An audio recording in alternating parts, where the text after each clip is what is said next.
Con el fin de la Segunda Guerra Mundial, surgió una nueva era alimentaria.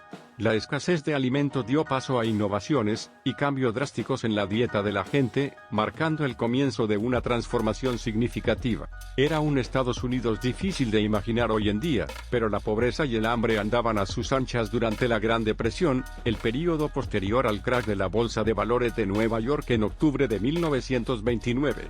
Tampoco se podía imaginar antes que Estados Unidos era o podría ser el país de la prosperidad y la abundancia. Se pueden imaginar que el desempleo llegó al 25% en Estados Unidos en 1933, y por eso se formaban largas filas para conseguir un plato de comida gratuito. La Gran Depresión fue la primera vez en la historia de Estados Unidos en que el gobierno federal decidió que tenía la responsabilidad de dar de comer a los hambrientos, dice. Y eso fue un cambio enorme.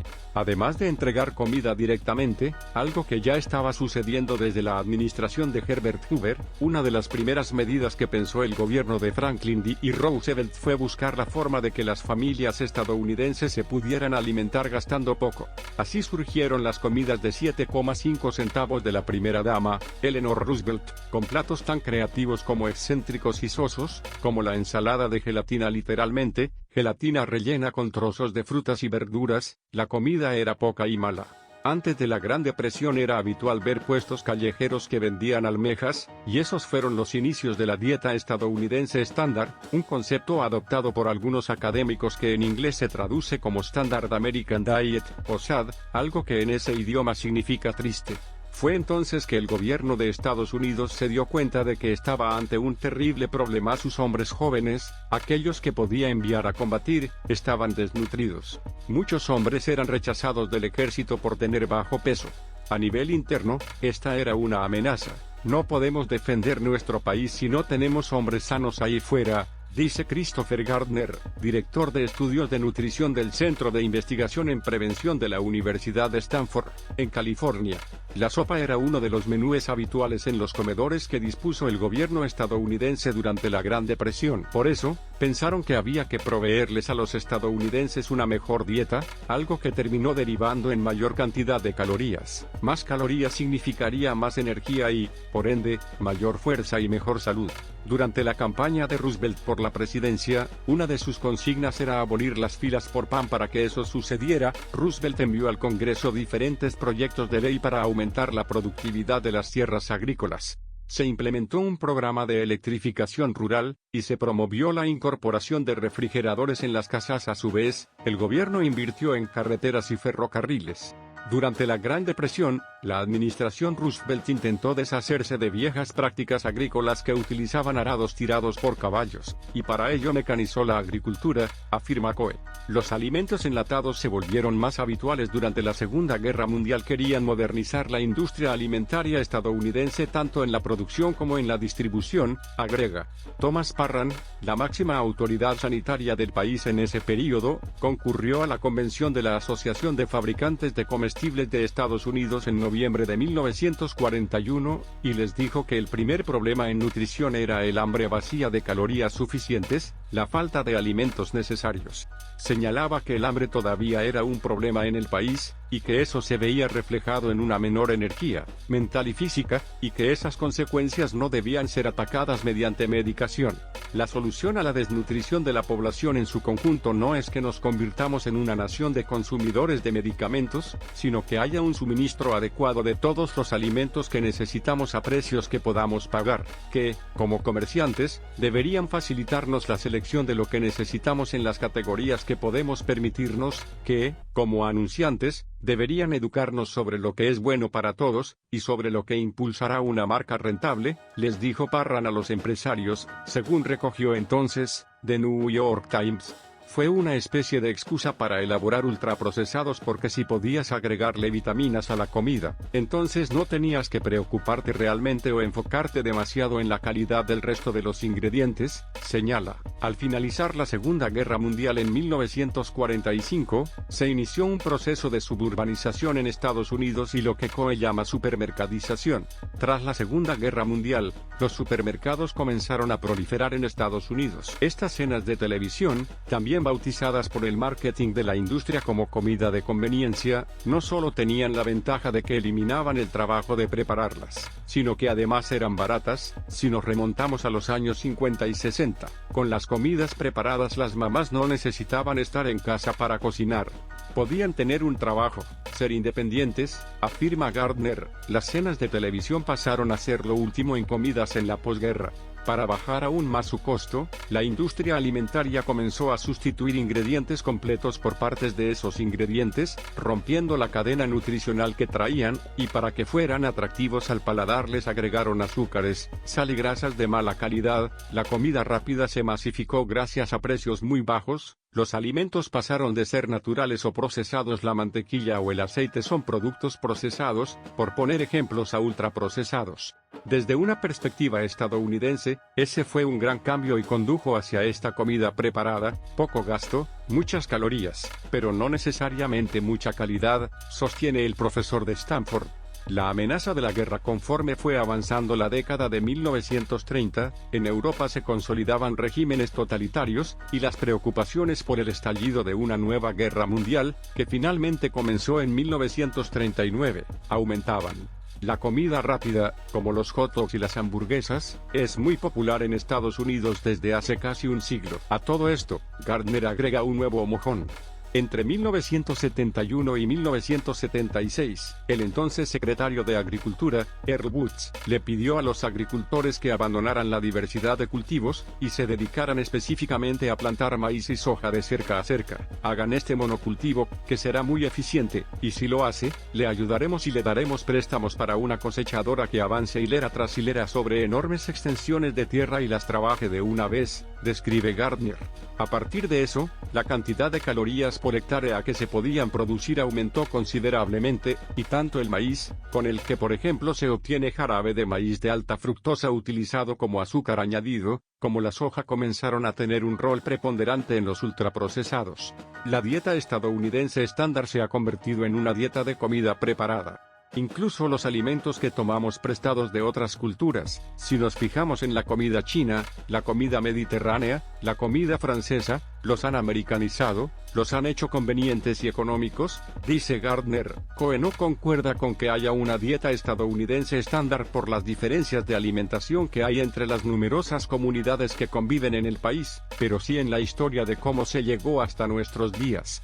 La comida chatarra y las bebidas azucaradas pasaron a ser parte de la dieta habitual de los estadounidenses. La Organización de las Naciones Unidas para la Alimentación y la Agricultura, FAO, describe a los ultraprocesados como muy convenientes, listos para consumir, casi imperecederos, muy atractivos, hiperpalatables para los consumidores, y muy rentables, ingredientes de bajo costo, larga vida útil para sus fabricantes, pero estos procesos e ingredientes también hacen que los alimentos ultraprocesados sean típicamente nutricionalmente desequilibrados y propensos a ser consumidos en exceso y desplazar a los otros grupos de alimentos, dice el organismo. El límite de la saciedad. Gardner explica que al agregarle sal, azúcar que puede presentarse con variados nombres y grasa a estas comidas preparadas, las vías de recompensa de dopamina se activan en el cerebro y se vuelve adictiva. Nuestra capacidad innata para sentir plenitud y saciedad se puede eludir con ciertas capas de comida y manipulación para que sea tan buena que simplemente no te diste cuenta de que habías comido suficiente y comas en exceso. La dieta estadounidense se convirtió en, mira qué geniales somos. Tenemos la tecnología para hacer comida rápida, es muy económica, sabe muy bien, es súper conveniente y está abierta las 24 horas, los 7 días de la semana. Hemos perdido conocimientos culinarios, hemos perdido el sentido común, se lamenta. Las frituras son parte de la cocina estadounidense incluso en comedores escolares. Los ultraprocesados tienen 5 veces menos densidad nutricional que los alimentos no procesados y el doble de densidad energética, de acuerdo a un estudio de la Universidad de Washington publicado en 2019. Los investigadores, además, recogieron los precios de los alimentos en Estados Unidos entre 2004 y 2016 y encontraron que el costo de 100 calorías de ultraprocesados era de 55 centavos estadounidenses, frente a $1 estadounidense con 45 centavos de los no procesados. Es decir, comprar los ingredientes crudos para comer sano cuesta casi el triple que comprar un plato listo congelado. Más aún, Hallaron que los ultraprocesados no aumentaron de precio tanto como los alimentos no procesados durante el período de 12 años, los refrigeradores con comida ultraprocesados, los supermercados se llenaron de filas con refrigeradores para conservar la comida ultraprocesada. La política de alimentos baratos tiene consecuencias directas en los bolsillos. Los estadounidenses gastan menos del 10% de su presupuesto en comidas dentro del hogar, según el Departamento de Agricultura de ese país. En México, por ejemplo, se gasta más de la cuarta parte. Libertad y opciones para el consumidor. David Chabern, presidente de la Consumer Brands Association, el principal gremio de industrias de alimentos y bebidas de Estados Unidos, defiende el recorrido que han hecho para brindarle opciones a los consumidores, así como esperamos y aceptamos la innovación que fomenta la seguridad, la accesibilidad y la asequibilidad en todos los demás aspectos de nuestras vidas. La forma en que llevamos alimentos a la mesa no debería ser diferente, escribió en una columna publicada meses atrás en el sitio Real Clear Policy. Tenemos que abordar los problemas evidentes que plantea el término ultraprocesados. No conlleva una definición científica sólida y acordada, ni se refiere a un proceso específico ni determina el valor nutricional, dijo. La industria alimenticia afirma que la libre elección de los consumidores debe ser respetada. Chabern añadió que, al cuestionar a los ultraprocesados, se está socavando la autonomía de los consumidores para elegir lo que mejor se adapte a sus necesidades dietéticas. Dejemos que los consumidores decidan cómo quieren llenar sus gabinetes, pidió. Ahora el 71% de la oferta de alimentos y bebidas en supermercados y tiendas en 2018 era de ultraprocesados, de acuerdo a un estudio de la Universidad Northwestern de Chicago y la Universidad de Nueva Gales del Sur en Sydney. Pizzas, pastas, carnes e incluso complejos platos étnicos se venden listos para ser consumidos, y contienen letreros que hacen pensar que son saludables y deseables. Los ultraprocesados no solo están en los supermercados. También son ingredientes utilizados por cadenas de restaurantes como las que venden hamburguesas o pizzas, que en busca de reducir costos y hacerlas hiper sabrosas los usan en sus recetas. El 58% de la ingesta calórica total proviene de los ultraprocesados en Estados Unidos, mientras que en Brasil representa el 20%, y en Chile o México ronda el 30%, según un informe del Global Food Research Program. La cantidad de calorías diarias per cápita medidas desde la oferta de alimentos en Estados Unidos pasó de 3.044 en 1961 a 3.911 60 años después, casi 30% más, según la FAO.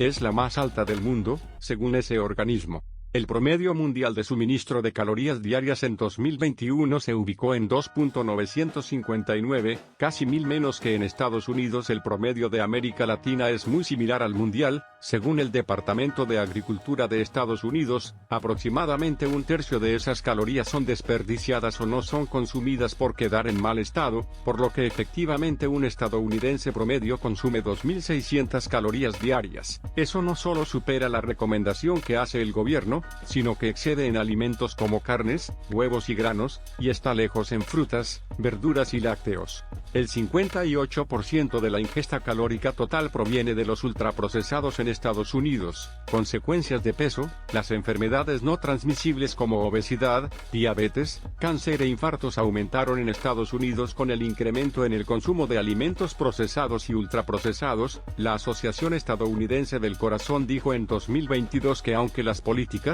y programas de asistencia alimentaria de Estados Unidos están diseñados para mejorar la seguridad alimentaria, existe un consenso cada vez mayor en que deberían tener un enfoque más amplio en la seguridad nutricional. Estados Unidos tiene una tasa de obesidad de casi 43% en adultos, una de las más altas del mundo, y si se suma a quienes tienen sobrepeso son 3 de cada 4 habitantes, según las últimas cifras publicadas por la Organización Mundial de la Salud. Casi el 43% de los adultos estadounidenses tiene obesidad.